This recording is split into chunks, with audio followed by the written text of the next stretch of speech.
ছেলে হওয়া এত সহজ না, অনেক কিছু ঘুরে আমাদের মাথায়। সব তো তোমার বইলা বোঝানো যাবে না, তারপরও কিছু বলি শোনো। আমরা ছেলেরা বউর সামনে মার সাথে ভালো করে কথা বললে মার আঁচলে থাকা সন্তান, আবার মার সামনে বউর সাথে ভালো করে কথা বললে বউর গোলাম। নিজের ছেলে মেয়েদের যদি মারি আমাদের দয়া মায়া নাই, আর ওই ছেলে মেয়েদের যদি কিছু না বলি আশকারা দিতেছি। নিজের বউরে দিয়া যদি জব করাই সেই ক্ষেত্রে আমি বউর কামাই খাই, আর যদি বউরে দিয়া জব না করাই আমি সন্দেহ করি।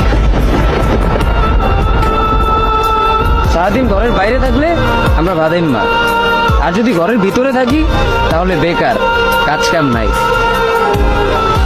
আর এই তোমাদের মেয়েদের গায়ে যদি আমরা ভুলেও টাচ করি না আমরা নির্যাতক, আর যদি তোমরা মেয়েরা আমাদের গায়ে হাত তুলো আমরা কাপুরুষ। আর একটা ছেলে কি বা করে পুরো লাইফে নিজের জন্য?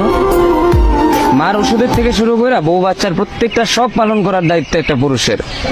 কিন্তু কি লাভ এত কিছু কইরা? দিন শেষে একটা ভুল করলেই সবাই ভুলা যায় যে কে কি করছে তার জন্য।